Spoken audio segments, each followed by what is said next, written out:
इसी टॉपिक को इंग्लिश में देखने के लिए देखिए दृष्टि आईएएस इंग्लिश यूट्यूब चैनल।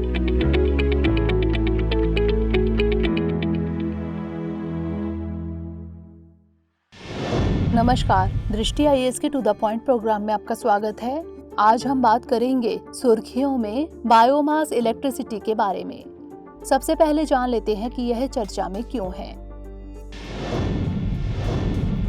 हाल ही में भारत कुरुक्षेत्र हरियाणा में एक नई बायोमास आधारित vibrating grade boiler technology launch की गई। इसे बायोमास आधारित बिजली उत्पादन की दिशा में एक अहम कदम माना जा रहा है। यह तकनीक सभी प्रकार के कृषि अवशेषों को ईंधन के रूप में समायोजित करने का दावा करती है। साथ ही यह पराली जलाने की घटनाओं को कम करने में भी मदद कर सकती है। नजर डाल लेते हैं कुछ प्रमुख बिंदुओं पर। स्वच्छ ऊर्जा का उत्पादन करने के लिए बिजली उत्पादन इकाइयों में बायोमास का उपयोग लगातार बढ़ रहा है। पारंपरिक बॉयलर केवल विशिष्ट प्रकार के कृषि अवशेषों जैसे धान की भूसी, सरसों आदि के लिए डिजाइन किए गए हैं। हालांकि एक वाइब्रेटिंग ग्रेड बॉयलर किसी भी प्रकार के बायोमास के दहन के लिए एक समाधान हो सकता है। बायोमास आधारित बॉयलर कोयला आधारित बॉयलर की तरह ही कुशल है। इसमें 85% तक दक्षता हासिल की जाती है, जो कोयला आधारित तापीय बिजली उत्पादन के बराबर है। आइए जान लेते हैं वाइब्रेटिंग ग्रेड बॉयलर टेक्नोलॉजी क्या है।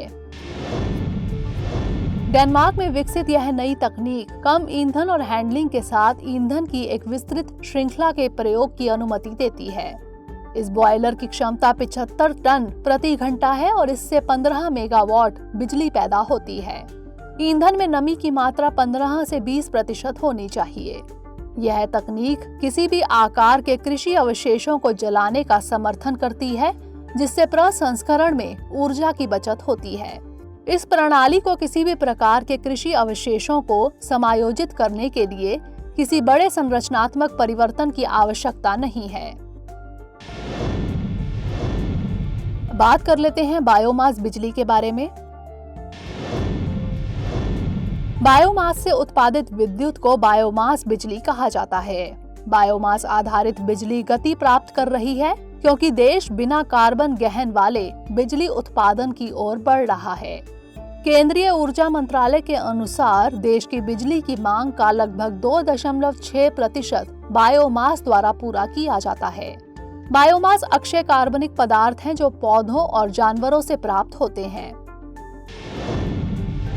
आइए हम नोट कर लेते हैं आज का अभ्यास प्रश्न। वाइब्रेटिंग ग्रेड बॉयलर तकनीक के संदर्भ में निम्नलिखित कथनों पर विचार कीजिए। 1. यह किसी भी आकार के कृषि अवशेषों को जलाने का समर्थन करती है। 2. यह तकनीक डेनमार्क में विकसित की गई है। उपर्युक्त कथनों में से कौन सा यहाँ से सही है या फिर है? केवल 1, केवल 2, दोनों 1 और 2, या फिर ना तो 1 और ना ही 2? इसका उत्तर हमें कमेंट सेक्शन में जरूर भेजिएगा। अगले सेशन में किसी नए टॉपिक के साथ मिलेंगे। तब तक के लिए पढ़ते रहिए एंड स्टे सेफ।